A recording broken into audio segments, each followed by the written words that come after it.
All right, what is going on, everybody? Welcome back to another day of SaberSim's DFS office hours. It is Tuesday, October 3rd, 2023 here. Big shout out to my man Jordan picking up the office hour streams Thursday, Friday, and Monday. I was out on vacation, and I really appreciate him stepping in and answering all your guys' questions. Hope you guys enjoyed having him back. He is the original office hours host here, so I'm sure plenty of people who have been around a while were happy to hear from Jordan and be able to chop it up with him for a couple days here. But for those of you who are new here, welcome. My name is Andrew, one of the coaches over here at SaberSim's show where we go over how to use the SaberSim app, answer any and all DFS related questions. You get your questions in one of three ways here. First way, send us an email, support@sabersim.com. Second, post it live in the YouTube chat here. Third way, post it in the office hours channel in our Discord server. We get to all the questions before the end of the show, as always. And if you're not in our Discord and want to get access to that channel, there is a link in the description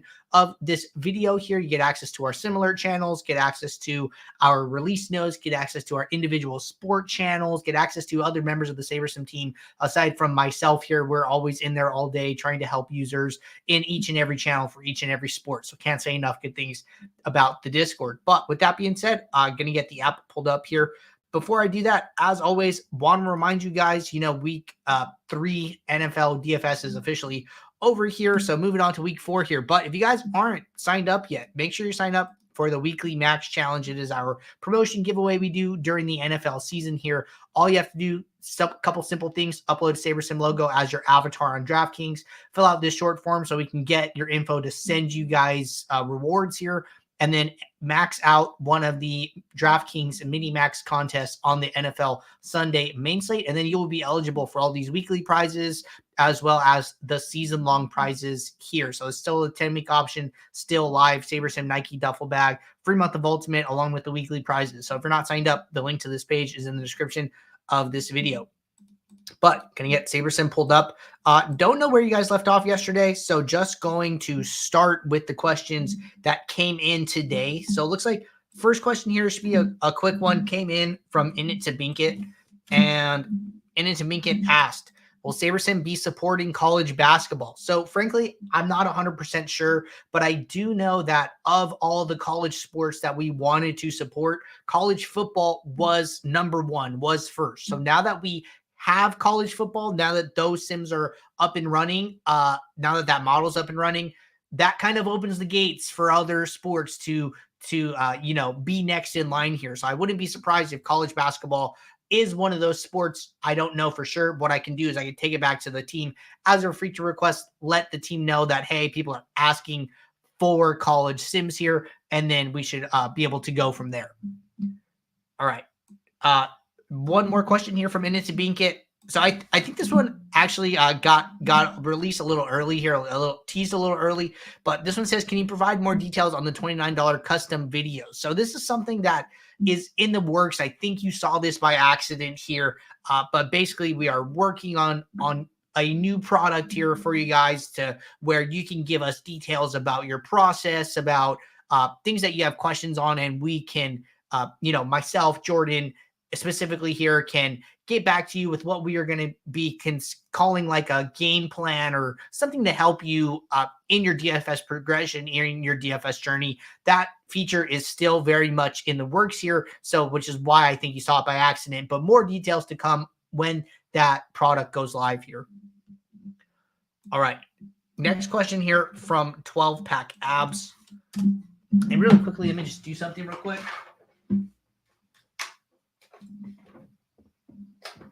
All right. So if you guys were here last week, I ended up having some PC issues, which kind of worked out with me going away here. Think I've figured those out, but still in the works here. So streaming off my laptop for today. If you guys have any issues, if you guys see any issues with the stream, just let me know. But I think everything should work out pretty fine here. But next question: were the ownership contest pools built with the default sliders for the respective contest type? Okay, great question. So really the question is asking, hey, when you go to contest sim settings or even ownership projections, right? If we go to ownership and then we see all the different ownership buckets. So these are different sets of 5,000 lineups, and then the exposures from those become the ownership projections for each individual bucket. So if I am looking at the highest owned players for a low stakes single entry per se, right? So if I go to low stakes single entry, I see that Zach Wheeler is in 37% of is 37% owned. So that means that his exposure in that ownership build for low stakes single entry was 37%, right? But then if I go to high stakes single entry, now Zach Wheeler is 45% owned. So that means that his exposure in this ownership build is 45%, right? So all this to say that the ownership projections are coming from actual lineups being created, right? And then this question says, hey, the ownership contests, how are those built per se here, right? And I don't know all the ins and outs of this, but I do know like the gist of it. So we're basically putting in certain criteria that we think the field is going to do. Like, hey, the field is going to stack, this percentage of the time. The field is going to use, certain stack types, certain ideas here, valuing point per dollar a lot, right? So we still are using sim diversity. We're not just using our optimizer mode. We still are using our sim mode, but we're doing our absolute best here to reflect how different contest types are going to play, right? And the higher stakes the contest, usually the sharper those fields are, right? Usually the more ownership that the best plays kind of get. So that's why you see this difference with Zach Wheeler as an example here, right? So with all 13 buckets, I think that, there are different inputs to each one. So I can't say for sure. That's something more like the models team handles. But what I can tell you is that a lot of work is going into this. And the great thing is that it is automated, right? So when news comes out and something happens, it's going to update all 13 buckets all at the same time here. So not sure if I'm positive that we're not using the default sliders. We're using very specific sliders, usually very high sim diversity. I don't know how the correlation is affected, but we are handling them like on a bucket by bucket basis. And these are all back tested and the team is very aware of how they are performing. All right. Next question here from Kevlar. Question says, when filtering lineups by player, stack, team, etc., is there a way to clear all filters at once? Thanks. Okay, great question. So there actually isn't. This is something that we used to have in the app here. So like, say you would have, I want to look at lineups that have Zach Wheeler, and then I want to jump over to another tab, like maybe team stacks here, and then I also want to look at Philly, right? So like maybe I don't want to play Zach Wheeler with a Philly stack. For whatever reason, right? There used to be a way to like show you like you could click a button and be like, hey, you have 5 filters active and it would just highlight those for you. That has not made its way back into the app yet. So if you are doing that, you kind of have to remember what you filter. It's like, okay, if I turn off my Philly, well, now I have to remember to go back to players and then also turn off Zach Wheeler here. So that's one thing that the team is working on. I'm positive that is in the works to give you like a summary of how many filters that you have active. And then just another question kind of along those lines. We had another question come in from support today that I answered that I just wanted to mention in regards to this. It said, hey, how do you trash filtered lineups? So like say, maybe I don't want to play Zach Wheeler, right? So I'm going to filter for Zach Wheeler. And then I'm going to come in here and like, hey, how do I get rid of these lineups with him in it? What you do is you go to my lineups, you right click on it, and then you click this trash all from my lineups. And that will get rid of all the lineups with Zach Wheeler in it here. There is one like catch to this is that there are still 1,948 lineups of our 5,000 here with him in it. And then these lineups can be pushed back into the pool here. So what is coming in the near future is not only will you be able to trash from my lineups, but like, let's say I filter for Zach Wheeler, you'll also be able to right click on pool and then, which you guys can't see here. So if I close that, you'll be able to right click on the pool and then trash all from the pool as well. But in the meantime, what I would suggest doing if you wanted to do that is just go to my lineups, set the number of my lineups to the same number as your pool here. And then when you filter for Zach Wheeler, you're going to see all of those lineups, the whole 1,948. and then you can just trash them all at once here, and then it will get rid of all those lineups. You undo your filter, and then you reset your lineups to however many you want, say 20, and then now those other lineups are in the trash here, which you can see when I remove the question. You can see this 1,968 in the trash. So that is how you do that. Definitely wanted to call that out for people not aware of that feature or not aware of that workaround in the meantime. All right, next question. Should I be looking at the pool percent post sims as a way to judge who is over-owned / under-owned and make some decisions from there? I'm trying to figure out ways I can add value to the post build. Thanks. Okay, good question here. So this is more along the lines of what we would call like a research build here. It's something that we usually talk about a lot here, right? Basically, run a build. What I would always suggest doing is increasing your sim diversity to 9 and either turning correlation off or turning correlation down. And the reason for that is what your correlation slider is doing. It is looking at the players who did well in your set of sims when we go to building a lineup. And then it is looking at the players who are most correlated to those plays. And it is inflating their projection to basically increase the stacking of your lineup. So if you notice that SaberSim is going to give you a lot of stacks by itself without any rules, without any groups. Well, how is it doing that, right? We are doing that with the correlation slider here. So what we use is what we call upside correlation. Basically, if you click on any individual player, like batters specifically here are probably the best example. So Corbin Carroll, right? I'm going to see that his correlation values to all the other players are mostly to all these other Arizona players, right? Well, I don't really care. This is average correlation, right? Well, I don't really care. Corbin Carroll's most likely outcome is 0 points 32% of the time. I don't care how the other players do in those sims. I don't care how Ketel Marte does, Tommy Pham does, because Carroll's not going to get into the lineups when he has those outcomes, right? But how is Carroll doing when he has these very high upside outcomes, when he is scoring 20 points, 30 points, right? How does he correlate to the other players in this lineup then? And those are the correlations that we are zoning in on when we are actually building your lineups. And then the players that he is most correlated with at those upside outcomes are going to get a projection boost. And then that's going to increase the natural stacks that you see in your lineups, right? So turning that effect down to see how these players do in a more raw format here and how they do kind of by themselves, or how teams do without that extra added boost here, is how I like to run these research builds. So I think it's fine running it at 0 correlation. I usually just do like a modified. So instead of 6, I just cut that in half to like 3. And then from there, right?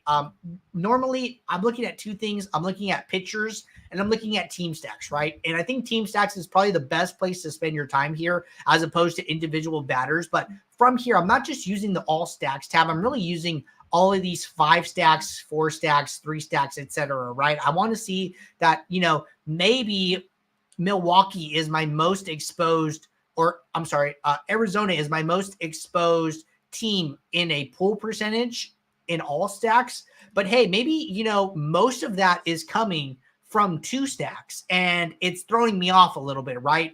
Maybe Philly is a much better 5 stack, but Arizona is just showing up so much more because their 2 stack percentage is so high, right? So looking at those small distinctions and figuring out which team is better as like a primary stack versus which team is better as a secondary stack, I think you can find some information there. And then also coming in here and then looking at the pitchers.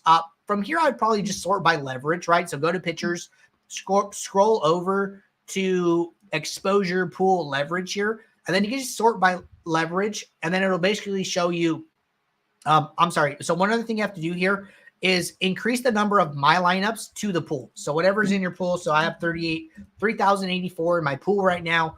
I should actually just undo these lineups with Zach Wheeler so we can get these lineups back here. So then now I'm going to change my number of my lineups to 5,000 here. And the reason for that is because the leverage column looks at however many lineups are in my lineups here. So if you want to know the actual pool leverage here, just adjust your number of my lineups accordingly. And then now I can see here that, hey, my best leverage plays are Brandon Pfaadt, Jordan Montgomery here. And then if I inversely sort by leverage, Well, we have a small negative leverage on Zach Wheeler, a small negative leverage on Pablo Lopez and Kevin Gausman. This information, I mean, I'm usually looking for something in like the 5 to 10% range here, but it's also kind of relative like to their ownership here. So Zach Wheeler at -6% leverage here, still a very high chance of being optimal at about 40% here. So nothing too actionable there, but I'm thinking that, some of these plays, the Fat and Montgomery plays are kind of interesting, right? You get some low owned pitchers here and you could probably work them in and get some salary relief as well with them being a little lower salary here overall. But that is how I would use it. And then this is how I would draw conclusions from that build that we run. All right. Next question here from Black Mamba. See questions rolling in the YouTube chat here, guys. And just want to let you know that we're working through the questions in the Office Hours channel first, and then we will be jumping over to the YouTube chat. So we'll make sure to get to all the questions before the end of the show. Appreciate your guys' patience. All right. Black Mamba said, if I do a test build and the test build really likes a player, for example, Javonte Williams or Miles Sanders, but I want to sit these players, should I uncheck them and do another build? For my master build, I tried capping the exposure to 5% or to uncheck them, but I got exposure errors. And then there's a second question here, but let's start with this first one. So, hey, I'm getting a lot of exposure to Javonte Williams. I'm getting a lot of exposure to Miles Sanders, but I really do not want to play these guys, right? What should I do? So really, there's two things here. First thing I would always suggest to you guys is to ask yourself why I do not want to play this player. And just like be really honest with yourself and determine, is the reason I don't want to play this player a strong reason or is it a weak reason, right? And if it is like, I just haven't had luck with Miles Sanders, well, I would highly encourage you to, maybe consider that a weaker reason for not wanting to play him and maybe meet SaberSim halfway, right? So one thing that you can always do here is just play the player at their expected ownership.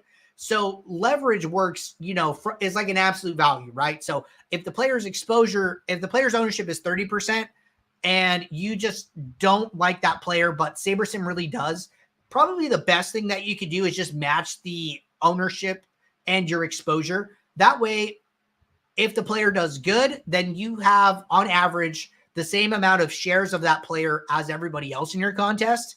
And second part would be that if that player does really good, well, now, the amount of lineups that you have live is at the same rate as other players in your contest, right? So matching exposure to ownership is the best middle thing you can do when you're very unsure, when you're very conflicted, is just match exposure to ownership, get leverage elsewhere, right? So that's part one. And then part two here is like, hey, I know I don't want to play this player. Maybe I have really good reasons for that, right? Well, then what I would suggest doing is just unchecking the player here and then just rebuilding your lineup. So I'm going to uncheck him. I'm going to hit apply here. So the exposures are going to be applied here. I'm just going to change the number of my lineups. And then from there, what I can do is I can just use the rebuild lineups button. And then this next set of lineups that are generated are going to include 0% of that player since he's not even in our available player pool now. So if you don't want to play him, just uncheck him, rebuild your lineups. If after, deciding if that is what you really want to do or not. But I think that, just remembering that matching exposure to ownership is the most neutral thing that you can do on a given slate is just something to keep in mind here. All right. Question 2 was, where's question 2? Second question, if my test build, for example, play A in a pool of 300 lineups and player B in a pool of 50 lineups, is that indication to go with player A versus player B? So also here, I think it depends on the ownership, right? So maybe you have 300 out of 500 lineups with a player, but they're expected to be 80% owned, right? Well, now you have negative 20% leverage on that play. So looking at these things, relative to them specifically here is going to be your best indication. And looking at these exposure pool and leverage columns are going to help you make those decisions. All right. Good questions there. And next question here from Kokomo. Kokomo said, when attempting to build a custom field build for contest sims? What is the best approach? I have tried matching ownership to exposure, but the builder returns really funky stack exposures. For example, only 2 teams returned as 5 stacks and represented 2% of the build. Would be better to use the traditional optimizer for this. Good question here. So I think that, if you're having issues getting to the stacks you want, getting to those things, I think that using rules is going to help you, right? For building these custom field lineups here, you're going to have to massage the builder a little bit to really get it to give you what you want. So coming in here, setting just like a blanket stack rule, right? Maybe I want to go to lineup rules and I want to add a rule that says, stack at least 4 players from a team. So at least gives you the option for 4 or 5 here, right? So you can do that. You can save that rule. That'll get you halfway there, right? Maybe you increase the correlation slider to get more of those big stacks here, and then use these things in combination with your match exposure to ownership. But what I would also recommend to you guys is to just know that you're going to have to, the reason you are building this custom field, right, is because you think that you can build a better field than what SaberSim has. So SaberSim's, natural inputs were not meeting your expectation. So be prepared to do more work in the field lineups when trying to get them to look like what you picture in your head. So, it's okay for your field lineups to not look like what you wanted them to look like in your first iteration of trying to build them. So, kind of going back to build, review, revise, like build your lineups, look at them, go and add any additional rules or groups or, minimax exposure changes that you need to get it to look like what you want. And you might have to go through that iteration a couple times, but that's okay. I think that's really part of the process for building custom field ownership in general. All right. Next question here. And we are down to 2 questions here in the office hours channel, and then we'll be jumping over to the YouTube chat. So this question says, what are some of the metrics / measures you look for when determining if your process is dialed in or not? With the super high variance DFS provides, it can be tough to know if you're on the right track. I tend to break even most slates or turn a small profit, but I've been playing for years and never binked. What do you know? When do you know it is time to change the process? Okay, great question here. So the best thing or one of the easiest things here to do is look at your top 1% equity here. So basically what you're doing is DFS is very top heavy payout structures, right? The most of the money is it doesn't scale linearly, right? It kind of, you have these multipliers, these big pay jumps, right? So that's because 33% of the prize pool is going to first, 25% of the prize pool is going to first, right? So you really need those binks, those top 3 positions to really last in the DFS ecosystem, right? So one of the easiest ways to look at that is to look at how are you finishing at the top ranges of a contest. So that would be top 1%, top 0.5%, top 0.1%. And the easiest way, it is a paid service as a disclaimer, but Roto Tracker is going to be one of the best ways to do that here. You can pull up a graph and you can see, hey, I am putting more than my fair share of lineups into the top 1% of a contest. So if you played if you played a 100-man single entry contest, an average player would win the contest 1 out of 100 times, right? So you would be putting 1% of your lineups into the top 1%, which would be break even, right? If the contest had no rake. But what happens is that some players can have a skill advantage and can win more often than other players. So maybe they're winning the contest 1.5 times as frequent as the average player. Well, now that player has an edge, right? And so you can look at those metrics to determine, am I getting my fair share of lineups into the top 1%? Am I getting more than my fair share of lineups into the top 1%? You also have to remember that these contests are usually raked around 15%. So in order to be break even, you don't need to get 1% into the top 1%. You need to get 1.15% of your lineups into the top 1% just to break even, right? Because you have to now beat the rake. So when you say that, hey, I've turned a small profit, but not a huge one, well, that means that you're a winning player, right? You are beating the rake. Maybe you are putting 1.2% of your lineups into the top 1%. Well, now, you're trying to figure out how do I make that next step to make those profit margins bigger, right? So I think that some analysis like that would be a great start. I believe they do have like a trial version where you can add up to 750 contests for free. And then anything beyond that, you will need to pay for the service. But check that out. I think that's a great option here if you're looking to do some of that analysis. All right, last question in the Discord here from MP. Question says, has SaberSim considered adding non-traditional DFS contest slates for underdog NFL weekly draft formats with underdog being draft style and no salary constraints? It feels like there could be an edge in going against weekly chalk, but would be nice to test that theory with contest sims. Okay, great question. So at the moment, I do not believe that we are planning on supporting any type of underdog format. What I have heard anecdotally here from people who use SaberSim and play best ball or play these weekly formats is they will basically use the SaberSim projections as like ADP and draft based on like highest projection to lowest projection. So a lot of people, on their battle royale or weekly format are just, going in and drafting. I don't know how they're drafting or what rankings they're using, but you're going to basically use the projections as rankings and then draft based on that. So that's one way I've heard of how to use it. I don't play myself and I think that, our specialty is these daily fantasy sports and not some of the underdog draft formats at the moment. All right, jumping over to the YouTube chat. First question says, can you explain what sim optimals means? Great question here. So what sim optimals is, and this will probably be better to look at a showdown, like NFL showdown here. So if I go back to yesterday's NFL showdown between Seattle and the Giants here, and we'll just wait for the builder to load that slate up. So what you're going to notice if you go to the settings for this slate is that the sliders are on 0 correlation, 10 sim diversity.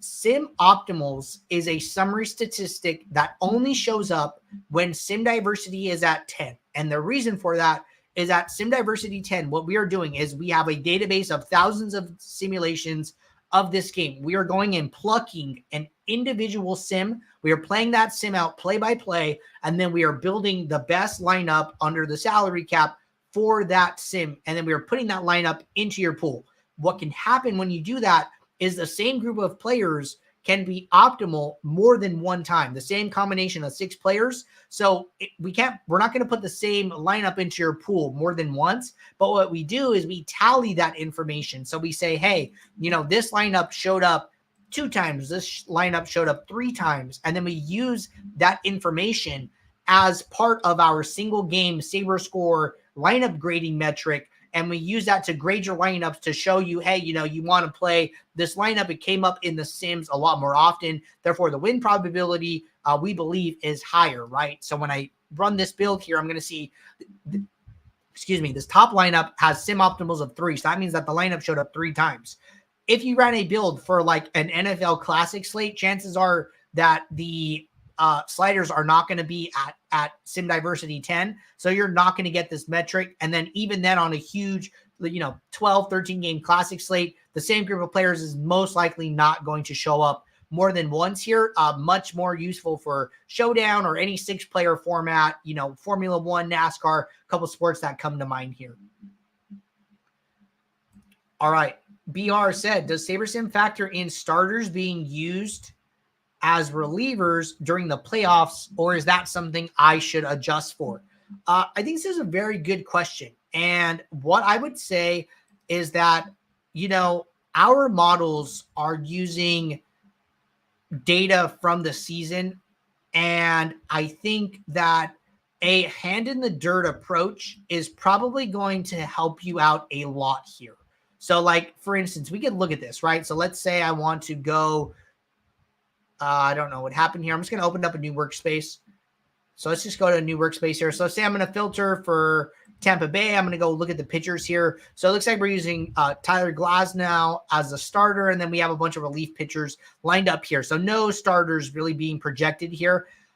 I would say that if you have a read from like a beat writer or a coach speak or something that, hey, we're going to open with Glasnow, and then we're we have, one of these other players available, maybe like Josh Fleming or something like that, we're going to pick up on that sometimes, but not a ton. And the reason that we're not going to pick up on it on a ton is because it's not for certain that that player is going to pitch. Like if they say, hey, we are opening McGlass now, and then, so-and-so is coming in behind them, then that very, firm report we will project. But some of these reports that are a little more flimsy, a little more not so certain, we don't want to project players and then them not pitch, and then users get players with get zeros in their lineup based on something that a coach said that might not have been true. So that's kind of why we don't do it. So if you have a read on that and you're not seeing that reflected in the projections, I would manually make that adjustment and then just be okay assuming that risk. So that is what I would say. Ryan said, good to have you back, Andrew. Thanks, man. Jordan yesterday said the SaberSim model for MLB doesn't know the difference between postseason and regular season. How would you approach pinch hitter risk in your builds? So good question here. Kind of similar to the last question that we just had. So he's right. And I kind of reiterated that here. So what I would say is that pinch hitter risk. So in general, we know how often teams pinch hit, and we do account for that in the sims here. I remember I did a show with True DFS, one of our partners, and they had asked about pinch hitter risk. So we know that, hey, the Giants pinch hit more than other teams, and then that gets kind of worked into the build. I think that in the postseason, that gets exemplified even further here. So I would say that, this is another time where you can have a hand in the dirt approach here. So what I would say is that understand who are the players that are most likely to not be accounted, not to be pinch hit for. Like I highly doubt that, Corey Seager is going to be pinch hit for. I highly doubt Marcus Semien is going to be pinch hit for. I highly doubt Vlad Jr. would be pinch hit for, right? So understand the guys that are more likely and less likely to be pinch hit for. I could definitely see, Alejandro Kirk being pinch hit for by Danny Jansen, right? And they have like a little bit of a platoon with the Toronto catchers. So what I would do is go through these lineups. The good thing is that there's not a ton of teams here. You can make some notes about guys that you think have a higher pinch hit risk, and then you can just make sure to watch your exposure after your lineups are built to those individual players. So if you run a build and then you go into your exposures, you see that, oh, hey, I'm getting a ton of Alejandro Kirk. I think that there's a risk that Danny Jansen pinch hits for him. Maybe I want to lower my exposure to that play, right? And you just kind of handle that on a player-by-player basis. But I think with the smaller slates here, you should be able to have a little bit more of that fine-tune approach in your exposures. All right, another question from Ryan. College basketball liquidity is not great for regular season. No need to release them soon. SaberSim should release any college basketball sims right before March Madness when you have good contests.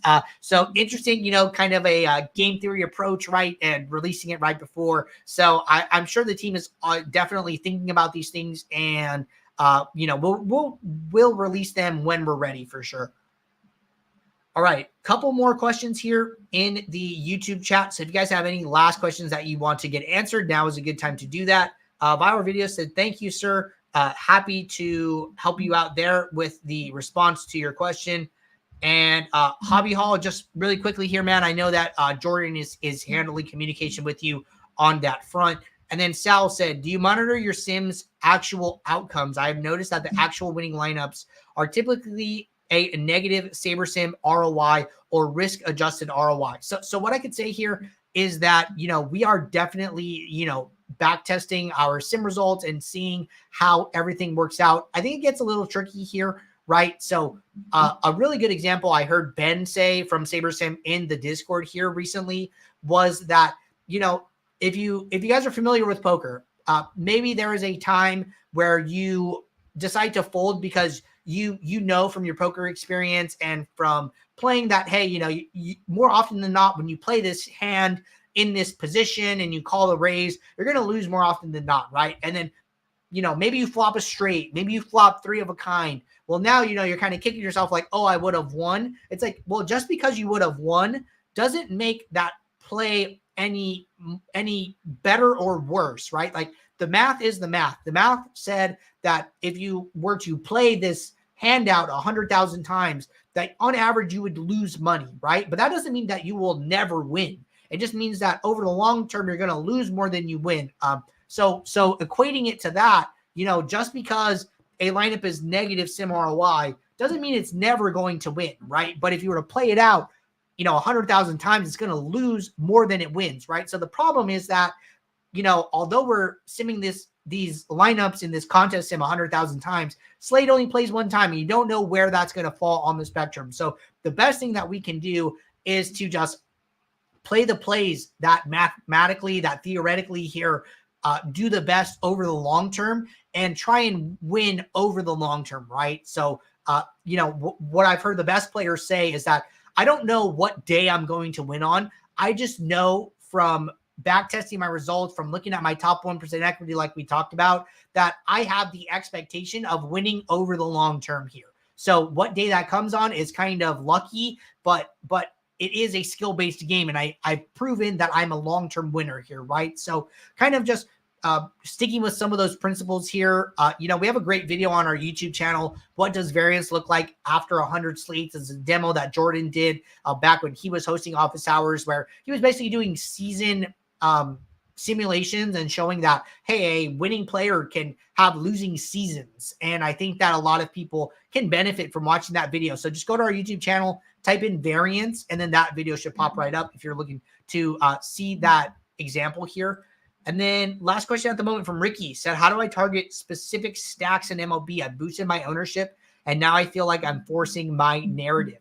So a couple of things you could do here is, what I would say is, if there is a specific stack that you want, maybe you always want to play a 5-2 or a 5-3 stack in baseball, setting 2 stacking rules is a way to go here. So what you do is, your first stacking rule says, hey, stack 5 players here, right? And I'm just going to change the name of this because the name will not automatically update.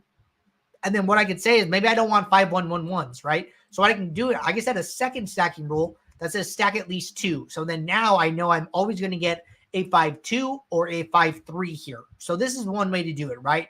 Another way you can do it is to go into your stack exposures and then only check the stacks that you want. This way is a little different. And a lot of people have trouble kind of comprehending this, which is why I suggest the rules first. But basically, when you go into your stack exposure and you uncheck all stacks except for these 2, you are not telling SaberSim, this is not a rule. This is a filter. So the difference is that when you set a rule, you're saying, hey, this lineup must have 5 players and then 2 players. And then SaberSim is going to account for that earlier in the lineup building process. When you uncheck stack types, what you are saying is that, hey, I only want lineups with these stacks to get into my pool. So SaberSim still builds whatever lineups it wants. And then at this last step before going into your pool, SaberSim checks, hey, is this a correct stack type? Oh, no, it's not. It just basically discards that lineup and waits for more lineups to be built. So if you have kind of odd stack types that aren't coming up very frequently, SaberSim can just sit there and trash lineups and trash lineups and trash lineups. And then it basically, the builder has like a timer where, hey, you've reached a certain point in your time to create this pool. Just give the user however many lineups you've created. And then you might not get a full pool. You might not have very many lineups to work with. So I always suggest using lineup rules before unchecking stacks in the stack types. All right. Sal said, one more. Does it pay to run the sim on a late swap, assuming it is running against the current pool, which is very small? So I don't think that, running a contest sim in late swap is a huge value add at the moment, mostly because we're not pulling in live ownership, and we are, the builders is not using the actual scores of the players, right? So it's still going to use the projected score that the player had when the sim started. So it's not using updating live ownership or live actual scores. I think when the builder gets to that point, then yes, using contest sims with late swap will come in handy. But for now, I would really suggest using SaberScore or even projected points in your late swap to know that you're getting some of the quote unquote like best lineups with those late swaps that you run. But really good question there. All right, we are all caught up with questions in both the Office Hours channel and the Discord. Appreciate everybody tuning in. I'm very happy to be back doing the show with you guys. We'll be right back here tomorrow, Wednesday, 2 p.m. Eastern for our next show. If you guys are building lineups throughout the day, question pops in your head, drop it in the Office Hours channel in Discord, drop it in the upcoming stream on the YouTube channel. It gets us a steady queue of questions to get started with for our next show. But until then, take care. Good luck. I will see you all. Thanks. Bye.